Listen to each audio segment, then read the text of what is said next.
So, my dear students, we will continue with the chemical bonding. And in the previous class, we had seen VSEPR theory. VSEPR theory, as you all know, valence shell electron pair repulsion theory. Valence shell electron pair repulsion theory. And this theory says that in a molecule, atoms can have bond pair of electrons and lone pair of electrons. And these electron pairs, they arrange themselves in such a way that these electron pairs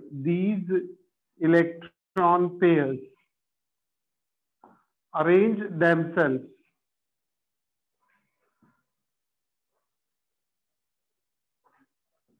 in such a way that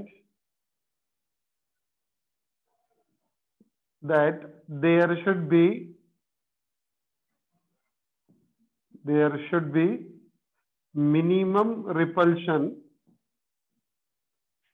between them, minimum repulsion between electron pair, minimum repulsion and maximum stability. So they repel each other, these electron pair, they repel each other, they arrange themselves in such a way that there should be minimum repulsion and maximum stability. This is what helps in explaining the shape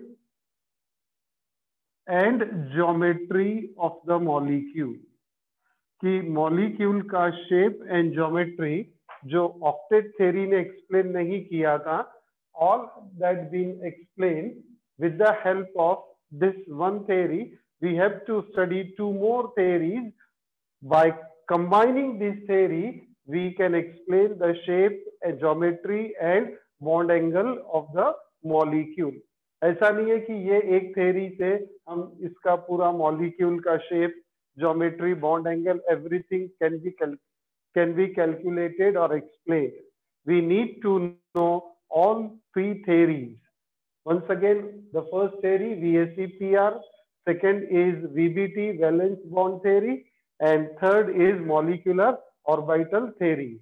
So these three theories together, when we put, we can get the exact shape, geometry, and bond angle of molecules. So right now, VSEPR theory ने shape और geometry explain करने की शुरुआत किया. और शुरुआत कैसे किया? उसने बोला कि इसमें दो तरह के लोन पेयर रहेंगे, एक बॉन्ड पेयर और एक लोन पेयर. और ये lone pair bond pair molecule में किस तरह से रिपेल करते हैं, so that there should be minimum repulsion and maximum stability. अब हम देखते भी है ऐसा, अगर कई बार होता है कि एक रूम में दो तीन अगर स्ट्रॉन्ग कैंडिडेट को अपन ने रख दिया जो अच्छे फाइटर होते हैं, तो वो क्या करते हैं, अपने अपना कोना पकड़ के बैठ जाते हैं. उनको मालूम है कि हम लोग पास में आए तो भिड़ जाएंगे, तो वो क्या करते हैं कि वो कोने में तू बैठा रहा है, ये कोने में तू बैठा रहा है, अपने अपने ठिकाने पे बैठे रहते हैं. ये क्या एक्सप्लेन करता है? What does this explain? This explains that there should be minimum repulsion. तो उनके बीच में रिपल्शन पता है कि all are powerful, if they come they will collide and they will repel each other. तो वो रिपल्शन को कम करते हैं, यानी अपने आपस के जो अटैकिंग नेचर है उसको कम करने के लिए क्या करते हैं, they go to different corners. और वही इलेक्ट्रॉन भी करते हैं, क्योंकि बॉन्ड पेयर भी इलेक्ट्रॉन है, लोन पेयर ये भी इलेक्ट्रॉन है, all are like charges, they are bound to repel each other, so they repel and arrange themselves in such a way that, मैंने third time बोल रहा हूँ, in such a way that there should be minimum repulsion and maximum stability. There are three types of repulsion we had seen in the previous class. क्या है? lone pair repulsion. If we have more than one lone pair, they keep on repelling each other. Then we have lone pair, bond pair repulsion, and the third is bond pair repulsion. Bond pair repulsion.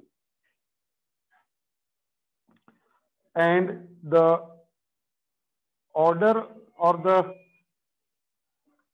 degree of repulsion is maximum in lone pair. So this is always greater than lone pair bond pair, and which is greater than bond pair. हमने ये भी बात किया था previous class में, why this lone pair repulsion has maximum strength as compared to the other two repulsion. Reason क्या है कि lone pair is influenced by only one nucleus. It is influenced by the nucleus of only one atom, whereas bond pair is influenced by nucleus of two atoms, nuclei of two atoms. जैसे ये nitrogen पे lone pair है और यहाँ पर ये bond pair भी nitrogen ने अमोनिया मॉलिक्यूल में हाइड्रोजन से क्रिएट कर लिया. ये लोन पेयर है, ये हम जानते हैं, और ये डॉट एंड क्रॉस ये बॉन्ड पेयर है, ये भी हम जानते हैं. अब ये बॉन्ड पेयर ऑफ इलेक्ट्रॉन किसके इन्फ्लुएंस में है? हाइड्रोजन एटम की न्यूक्लियस और नाइट्रोजन एटम के न्यूक्लियस में. ऐसे तीनों भी bond pairs, they are influenced by और they are attracted by two nuclei, nitrogen and hydrogen. Now look for the lone pair. Lone pair of electron resides only on nitrogen. It is the property of only nitrogen. It is not at all shared by the other three hydrogen. Hence, this lone pair is influenced by only the nucleus of nitrogen. इसीलिए इसकी electronegativity higher होगी, क्योंकि इसको neutralise करने के लिए सिर्फ nitrogen की न्यूक्लियस है, और ये बॉन्ड पेयर की न्यूट्रलाइज करने के लिए दो एटम की न्यूक्लियस आ गई, एक नाइट्रोजन और एक हाइड्रोजन. इसीलिए इसकी इलेक्ट्रोनेगेटिविटी बॉन्ड पेयर की कम, लोन पेयर की इलेक्ट्रोनेगेटिविटी ज्यादा. इसीलिए जब दो लोन पेयर रहेंगे किसी मॉलिक्यूल में तो उनका जो रिपल्शन होगा वो मैक्सिमम होगा. Then comes lone pair bond pair, और सबसे वीक रिपल्शन रहेगा bond pair. To understand this they will take example. They will take first example of this ammonia molecule. अब आपको थोड़ा सा एडवांस में यही पढ़ा देना हूं, क्योंकि उसके बिना ये एक्सप्लेन ही नहीं होगा. NH3 ammonia molecule. Formation of ammonia molecule. What will be the shape of ammonia molecule? What we expect to be the geometry of ammonia molecule, and what happens after bond formation in ammonia molecule? Means expected shape and actual shape. इसके बीच में difference आता है, वो कैसे आता है ये हम समझेंगे अभी. ठीक है, थोड़ा ध्यान देंगे सब लोग. सिर्फ आपको अभी बोर्ड पे देखना है, लिखना नहीं है, समझना है अच्छे तरह से पंडे को, क्योंकि अभी से श्योर हो जाएगा आपके लिए. मैं VBT पढ़ाऊंगा, उसके बाद आप लिखेंगे तो ज्यादा अच्छे से समझेगा. Now to explain the formation of ammonia molecule. Formation of ammonia molecule. अब अमोनिया में दो एटम है, एक हाइड्रोजन, और हाइड्रोजन का एटॉमिक नंबर 1. इसमें इलेक्ट्रॉन कैसे प्लेस करेंगे? 1s1. 1s1 सिंगल इलेक्ट्रॉन है, ये दिखा दिए. ऐसे कितने इलेक्ट्रॉन है अमोनिया मॉलिक्यूल? 3. कितने हाइड्रोजन है? 3 हाइड्रोजन है, और 3 हाइड्रोजन के ऐसे 3 इलेक्ट्रॉन्स होंगे. देन हाइड्रोजन का हिसाब हो गया. अब आ गया नाइट्रोजन. नाइट्रोजन का atomic number 7 and systematic electronic configuration. अभी 2 and 5 वाला नहीं लिखेंगे हम। नाइट्रोजन 7 है तो हमने पढ़ा था 2,5 7 हो जाएगा। कार्बन 6 2,4 हो जाएगा, वो नहीं। अब सिस्टमेटिक पढ़ेंगे तो आता है according to Aufbau principle they will fill electron in various orbitals and suborbitals. N7 1s2 2s2 2p 2p। अब 4 तो हो गए, 3 बचे हैं 2p3। 2p3 को हम कैसे स्प्लिट करते हैं? 2px1 2py1 2pz1। और ये p के 3 ब्लॉक आ गए और ये s का एक ब्लॉक आ गया। ये क्यों कंसिडर किया? Because these are the outer most. Second जो शेल है ये आउटर मोस्ट है नाइट्रोजन, वैलेंस शेल है, और फर्स्ट जो है वो इनर शेल है। अगर नाइट्रोजन की न्यूक्लियस, ये उसका फर्स्ट शेल, ये सेकेंड शेल। और shell 1s2, second shell 2s2 2p3। सही है? तो बेटा ये हो गया आउटर मोस्ट, जिसको हम वैलेंस शेल कहते हैं। सही है? तो ये नाइट्रोजन का वैलेंस शेल बना लिया हमने। इसके ये 3 इलेक्ट्रॉन जो अनपेयर्ड है और ये 2s2 जो पेयर्ड है।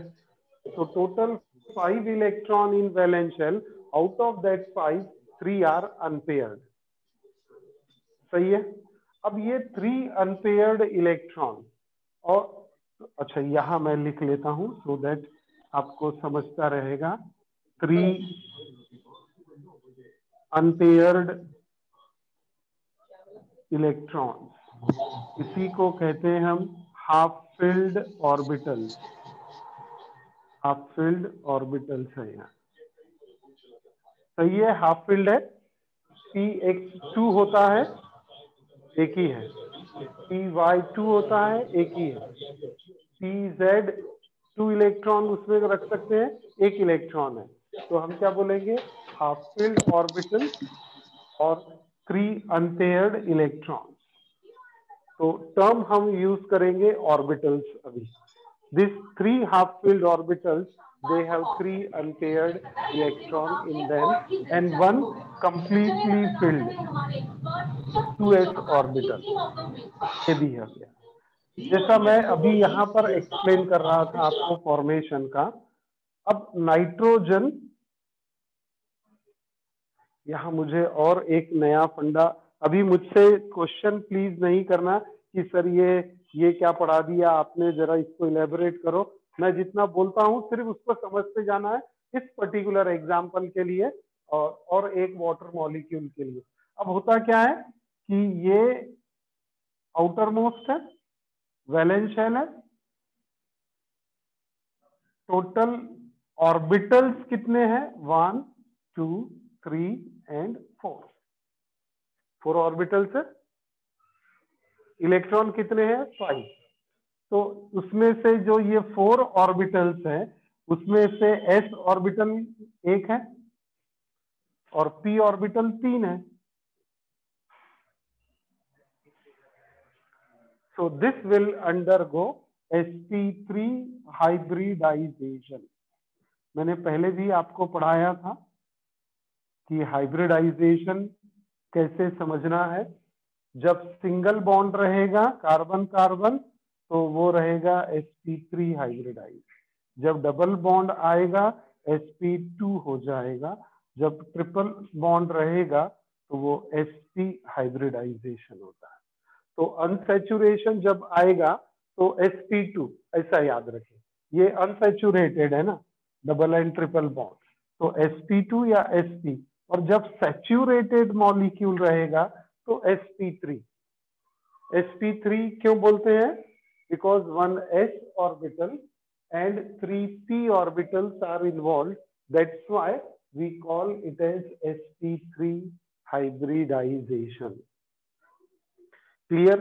आगे मैं हाइब्रिडाइजेशन को बहुत डिटेल में बहुत अच्छे से पढ़ाऊंगा, अभी सिर्फ समझते चलेंगे। ये फंडे को यहाँ रखने के लिए नहीं तो क्या है, हमें समझ में नहीं आएगा कि अमोनिया मॉलिक्यूल में VSEPR थ्योरी कैसे लग रही है, या VSEPR को मैं एग्जाम्पल के थ्रू कैसे समझाऊंगा। तो उसी के लिए ये सारा प्रिपरेशन चल रहा है।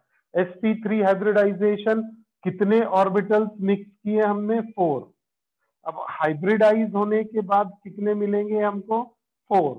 जितने मिक्स करेंगे उतने ही हमको वापस मिलने चाहिए। So we have mixed sp3 1s and 3p orbital, and after hybridization यानी मिक्स करना और उसको रिकास्ट करना, मैंने ये भी सिखाया था आप लोगों को कि हाइब्रिडाइजेशन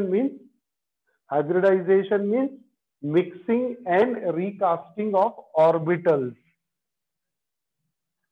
मैं इसको समझाने के लिए वो भेल बनाने वाला कार्यक्रम ज्यादा से बोलता हूँ मैं इसको, so that वो याद रहता है। भेल वाला क्या करता है, ये इसमें से थोड़ा, इसमें से थोड़ा, इसमें से थोड़ा सबको लेता है, मिक्स करता है और रिकास्ट करके आपको दे देता है। कुछ चेंज होता है क्या उसमें? जो मिक्स किया जितना था उतना ही है, लेकिन उसने रिकास्ट कर दिया, तो अब उसको आप भेल बोलते हो। नहीं तो डब्बे में पड़ा था तो उससे आप पहले मुरमुरा बोलते थे, उसे आप सेव पापड़ी कुछ बोलते थे, और कुछ अलग अलग चीजें जो इंग्रेडिएंट वो मिक्स करते जाता है उसमें। तो वो पहले उनके कुछ और नाम थे, अलग अलग उनके इंग्रेडिएंट्स के नाम कुछ और थे, लेकिन जब वो सब मिक्स हो गए उसके बाद भी बोलते हैं क्या हम उन इंग्रेडिएंट के नाम से बोलते हैं क्या? नहीं, हम उससे बोलते हैं कि ये अब भेल बन गया। सही है? तो वैसा ही है, फिर से एक बार हाइब्रिडाइजेशन में क्या करेंगे, इनको मिक्स करेंगे और रिकास्ट करेंगे। तो कितने मिक्स किया? 4 मिक्स किया, और रिकास्ट कितने हो जाएंगे? 4। अब ये जो 4 रिकास्ट होंगे वो टेट्राहाइड्रल फॉर्म में होना चाहिए, 4 ऑर्बिटल्स रिकास्ट। आपको पता है कि जब ये मिक्स होते हैं और रिकास्ट होते हैं तो इनका जो शेप है वो इस तरह से रहता है, और एक लोब जो है वो श्रिंक हो जाता है। तो यहाँ पर एक sp3, ये दूसरा sp3 और ये तीसरा sp3 हाइब्रिड ऑर्बिटल। देखते जाएंगे, बहुत कुछ नया है। थोड़ा सा आपका कंसंट्रेशन, आपका इंटेलिजेंस ज्यादा लगेगा, बाद में इसको समझेंगे हम और भी अच्छे से। तो ये काफी कुछ लिखना पड़ रहा है यहाँ पर। sp3 ये भी sp3 है, लेकिन इसके पास में ये क्या है? लोन पेयर ऑफ इलेक्ट्रॉन है। आपने मिक्स किया था 4, बनेंगे 4 बनेंगे, लेकिन इलेक्ट्रॉन तो उतने ही रहने वाले, कम ज्यादा होंगे क्या? नहीं। कैसे रहेंगे? 3 अनपेयर्ड एंड 1 लोन पेयर। तो ये देखेंगे 1 लोन पेयर आ गई। सही है? ये बना हमारा नाइट्रोजन एटम, और उसमें हम क्या देख रहे हैं? sp3 hybridisation. Is it clear? अब क्या होगा, इसके साथ बॉन्ड कौन बनाने वाला है? हाइड्रोजन।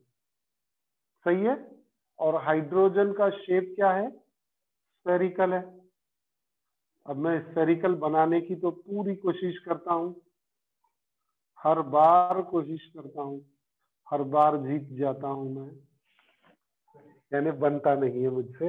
मुझे लगता है कि मैंने इससे बेहतरीन स्फेरिकल शेप कभी बनाया ही नहीं होगा, और हर बार ऐसे ही लगता है। और वो जब मैं आपकी जगह पे आके देखता हूँ तो समझता है थोड़ा टेढ़ा है, थोड़ा मेढ़ा है, टेढ़ो है पर मेढ़ो है, जो भी है वो पर मेरो है ना? तो मेरे हाथ का बनाया हुआ है वो।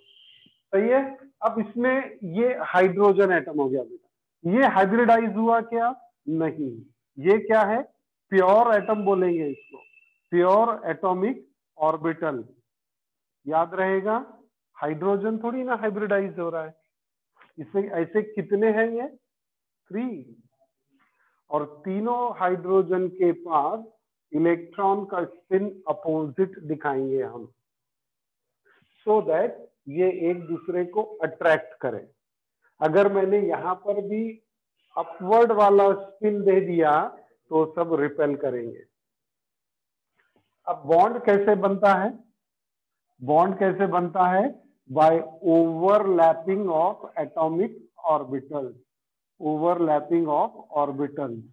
ऑर्बिटल्स प्योर एटॉमिक ऑर्बिटल्स रहे या हाइब्रिडाइज्ड ऑर्बिटल्स रहे। नाइट्रोजन के 3 sp3 unpaired, 1 with lone pair of electrons, and hydrogen के 3 1s ऑर्बिटल है ना, ये 1s ऑर्बिटल ऑफ हाइड्रोजन।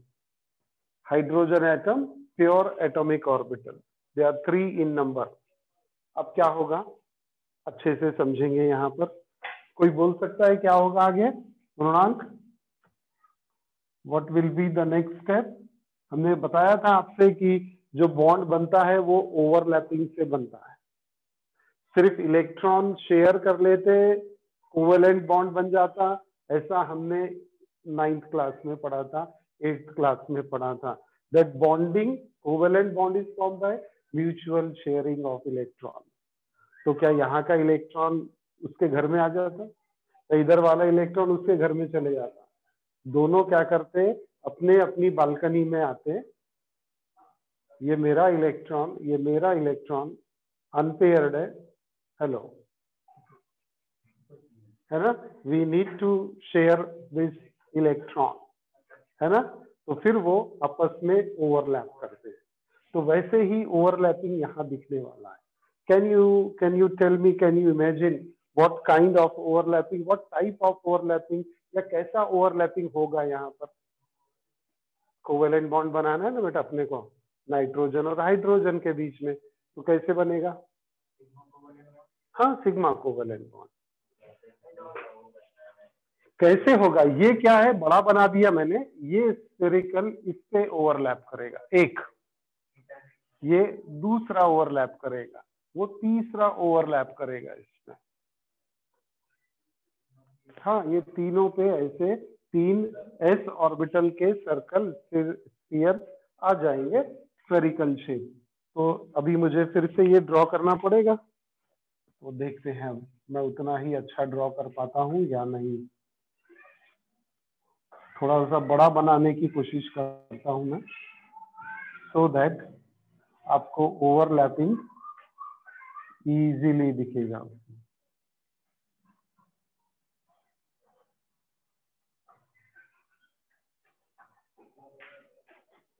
ये देखिए छोटे, इसका ही जो सेकेंड लोब है, दैट लोब गेट श्रिंक, ये हमने पढ़ाया था आपको, है ना, जब बॉन्ड बनेगा तो वो श्रिंक हो जाएंगे।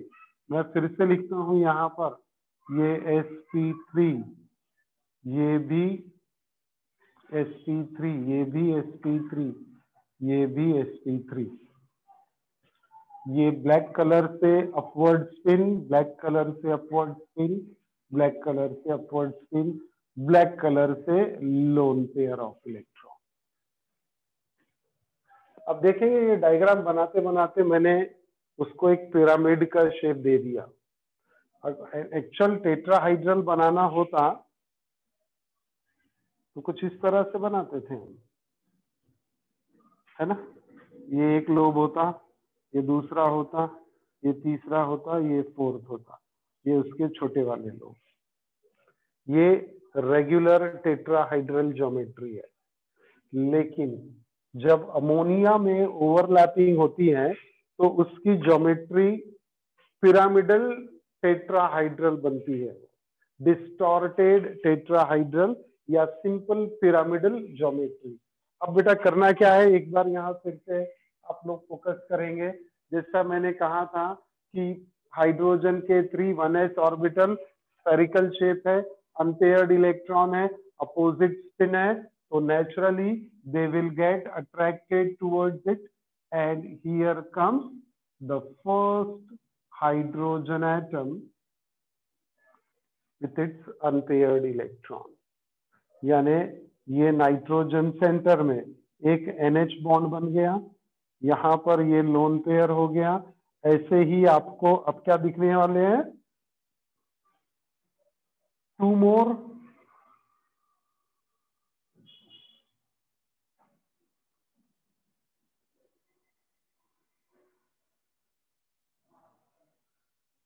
and here is the third one.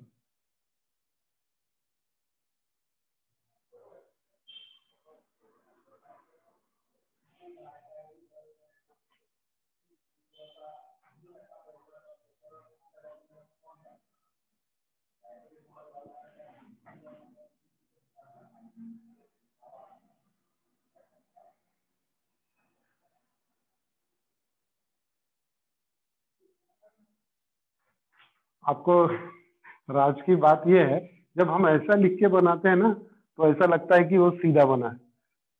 वो अभी आप काफी लोग क्या बोलते हैं, इंजीनियरिंग ड्राइंग और वो सब पढ़ने वाले हैं तो उसमें समझेगा, और जब सामने से देखते हैं तब एग्जैक्ट समझ में आता है कि अरे यार ये तो बहुत ही कचरा हो गया है ना, और वो कुछ और था। एक उसके ऊपर आज एक पोस्ट भी देखा था व्हाट्सएप में कि अपन देखो साइट से तो क्या दिखता है और अदरवाइज रहता क्या है वो। चलो जितना उसको घसेंगे और वो बिगड़ते जाना है, अच्छा नहीं होना है। डन। हाँ बेटा, इसमें क्या लिखेंगे, हाइड्रोजन, ये भी हाइड्रोजन और ये भी हाइड्रोजन आ गया, NH3।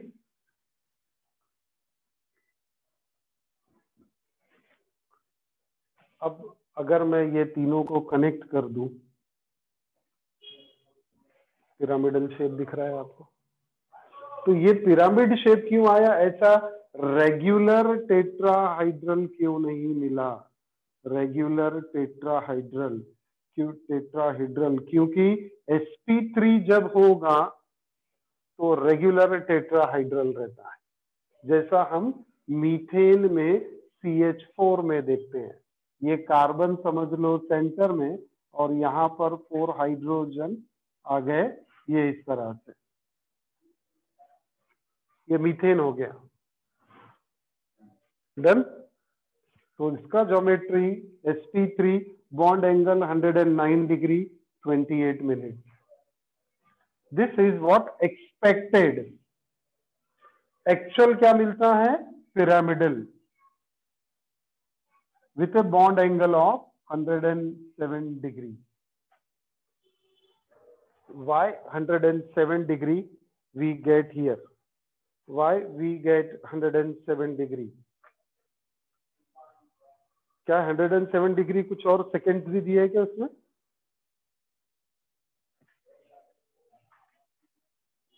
(107 डिग्री 18 मिनट, हाँ 109 डिग्री 28 मिनट, 107 डिग्री 18 मिनट। तो इसको निग्लेक्ट करते हैं, we will focus only on this 107 degree. तो 109 डिग्री से 107 डिग्री क्यों हो गया? Why ammonia shows pyramidal geometry?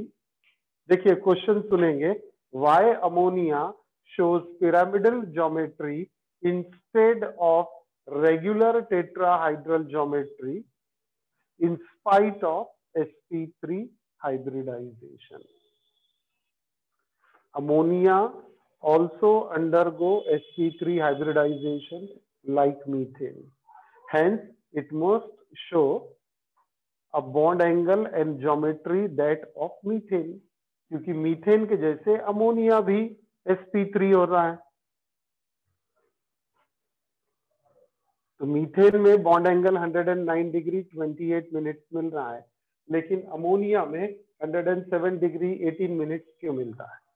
Why this decrease in bond angle? It is because of repulsion of electron pair. कैसे रिपल्शन होगा ये देखिए बात। ये लोन पेयर ऑफ इलेक्ट्रॉन है, ये लोन पेयर ये बॉन्ड पेयर को रिपेल कर दी, तो ये वाला रिपल्शन होगा loan pair bond pair repulsion, सही है? This will be what? Again, lone pair, bond pair, repulsion. ये क्या करेगा? लोन पेयर दोनों बॉन्ड पेयर को पुश करेगा टुवर्ड्स इनसाइड। ऐसे फैले हुए थे, यहां से लोन पेयर आया, पुश करेगा, इधर से आया, इसको पुश करेगा। तो जो विंग्स इसके फैले हुए थे वो अब श्रिंक हो गए, बॉन्ड गेट श्रिंक, है ना। तो कॉन्ट्रैक्ट हो गए, श्रिंक हो गए, तो अब वो बॉन्ड एंगल 109 के बदले 107 पे आ गया because of lone pair lone. और भी है ना, अब ये बॉन्ड पेयर रिपल्शन, ये बॉन्ड पेयर रिपल्शन, लेकिन ये सबसे कम है। Bond pair repulsion is very less. ज्यादा कौन सा रहेगा? Loan pair bond pair. That's why ammonia shows pyramidal geometry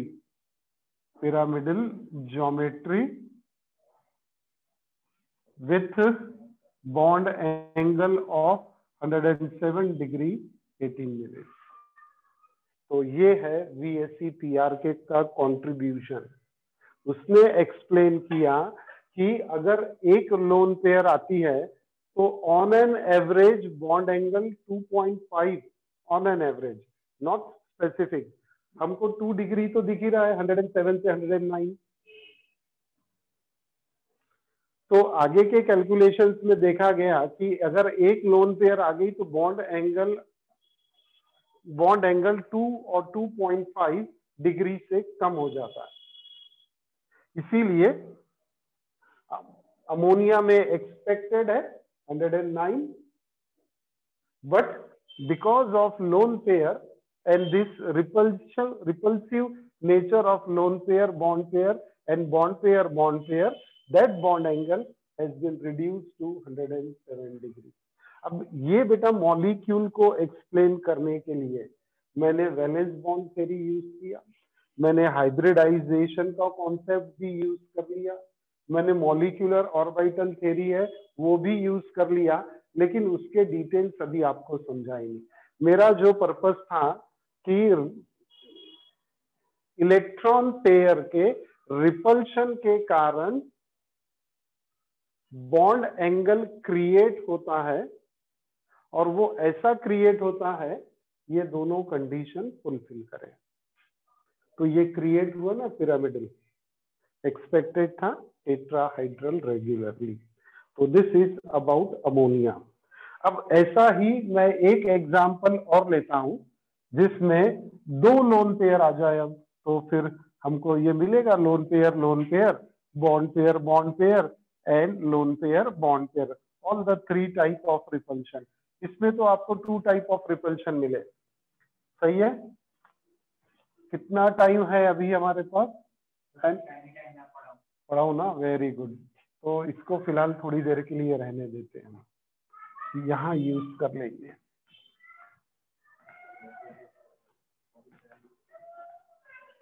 Now let us see formation of water molecule. Example number 2 in VSEPR. Formation of water molecule. Formation of water molecule. H2O. Central atom क्या है इसमें? Oxygen. Oh my God, ठीक है, इसको short में समझा देते हैं। 10 मिनट है ना, अभी इजी हो जाएगा कि पहली बार समझाना था, बार बार एक ही चीज को मुझे 3 बार बोलना पड़ा, वही रिपीटिशन। ओके, अब इसमें हाइड्रोजन है 2, हाइड्रोजन 1s1, इसका स्पिन डाउनवर्ड दिखा दिया, ये न्यूक्लियस और इसका ये एक अनपेयर्ड इलेक्ट्रॉन। ऐसे कितने हाइड्रोजन है? 2 हाइड्रोजन है। Second point, oxygen. ऑक्सीजन का atomic number 8, 1s2, 2s2, 2p2, 2px2, 2py1 and 2pz1। हो गए 8 इलेक्ट्रॉन दिख रहे ऊपर में, काउंट किया आपने, 8 इलेक्ट्रॉन है। अब P वाले 3 के ब्लॉक बना देंगे, आउटर मोस्ट में 2s है, 2s में 2 इलेक्ट्रॉन है, 2px में भी 2 इलेक्ट्रॉन है और 2py1 and 2pz1. So how many unpaired? 2 unpaired electrons. 2 unpaired electrons. And these two are lone pair electrons. Means a single oxygen atom has 2 unpaired electrons and 2 lone pair of electrons. सही है? अब but in spite of 2 lone pair and 2 bond pair, this also undergo sp3 hybridization. This also undergo sp3 hybridization. अब hybridisation का जब मैं पढ़ाया था आपको अल्केन अल्कीन अल्काइन, उस वक्त भी बताया था कि हाइब्रिडाइजेशन का फिनोमिना कैसा है, किसी भी मॉलिक्यूल में कौन सा हाइब्रिडाइजेशन लगेगा ये बाद में बताते हैं. मॉलिक्यूल तो बन गया, फिर उसकी क्रिस्टलोग्राफी होती है, यानी क्रिस्टल की फोटोग्राफी होती है और बहुत सारी टेक्निक से उसके बॉन्ड एंगल निकाले जाते हैं और जो बॉन्ड एंगल आया वहां पर वो हाइब्रिडाइजेशन फिट करके देखते हैं.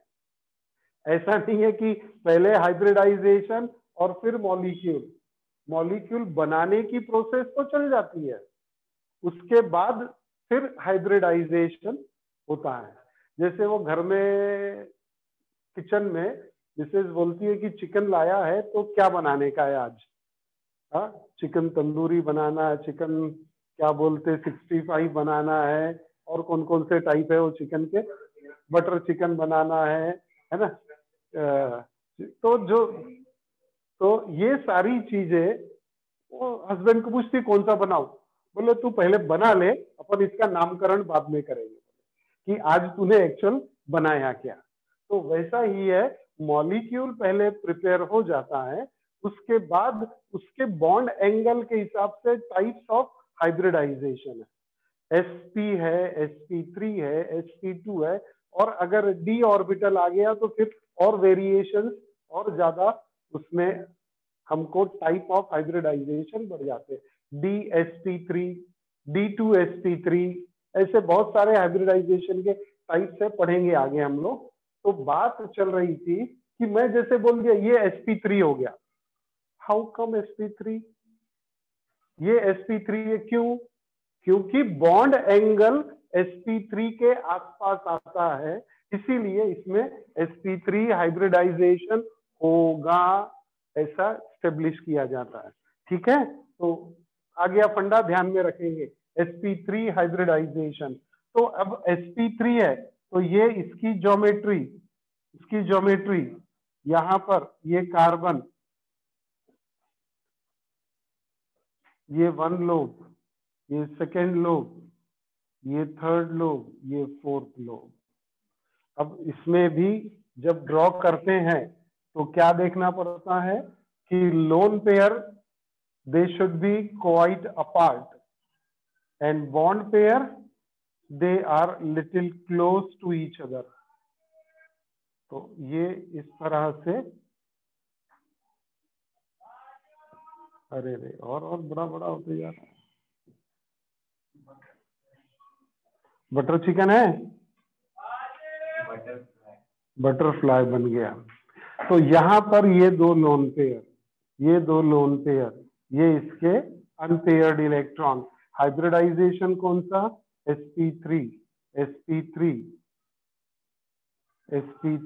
हाइब्रिडाइजेशन. और इसकी जो छोटे वाले बॉन्ड है ये भी बना दिए.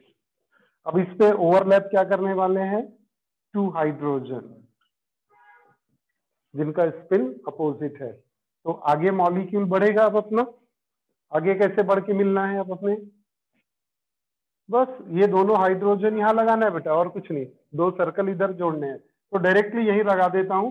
टाइम अपना खत्म होते आ रहा है, अपना टाइम आएगा कल फिर. अब ये स्पिन को थोड़ा सा दूसरे कलर से दिखा देते हैं। ये देखिए, ये स्पिन आ गई, ये न्यूक्लियस, हाइड्रोजन हाइड्रोजन, ये जो दोनों है हंसते मुस्कुराते, ये इसके लोन पेयर ऑफ इलेक्ट्रॉन्स है। तो अब ये हाइड्रोजन ओवरलैप हो गए, वाटर मॉलिक्यूल बन गया। इसकी जो ज्योमेट्री मिलती है उसे हम कहते हैं डिस्टॉर्टेड टेट्राहेड्रल ज्योमेट्री और inverted V shaped geometry. Inverted we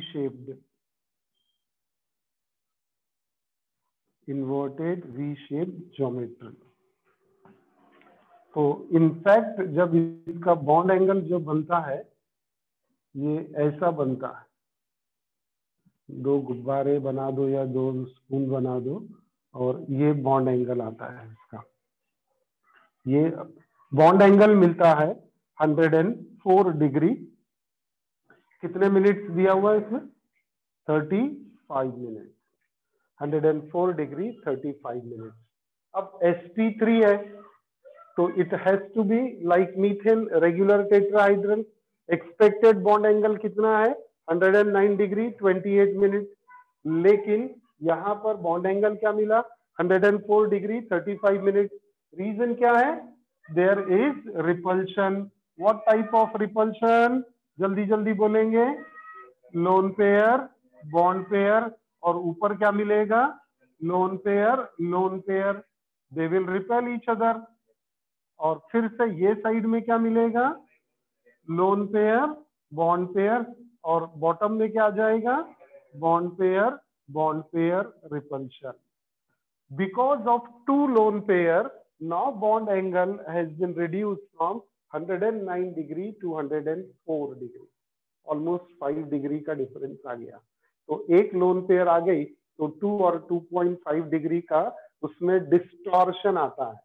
यहाँ दो लोन पेयर आ गई तो डिस्टॉर्शन डबल हो गया, और वो डिस्टॉर्शन के कारण बॉन्ड एंगल जो है वो श्रिंक हो गया और ज्योमेट्री भी बदल गई। अब रहेगा इन्वर्टेड वी शेप ज्योमेट्री और डिस्टॉर्टेड टेट्राहाइड्रल ज्योमेट्री। सो ये अरेंजमेंट किसके कारण हुआ? इलेक्ट्रॉन पेयर के रिपल्शन के कारण। और ये स्टेबल ज्योमेट्री है, स्टेबल बॉन्ड एंगल है। This is what explain with the help of VSEPR। VSEPR से शुरू किया। मैंने आपसे कहा कि यहाँ पर वैलेंस बॉन्ड थ्योरी भी मैंने यूज किया, हाइब्रिडाइजेशन भी यूज किया, मॉलिक्यूलर ऑर्बिटल भी यूज किया है। सही है? आज के लिए इनफ है? और कुछ है? 1-2 मिनट है? तो कल हम जो पढ़ने वाले हैं वो एकदम नया थ्योरी रहेगा। यही सब फंडे रहेंगे। Valence bond theory VBT।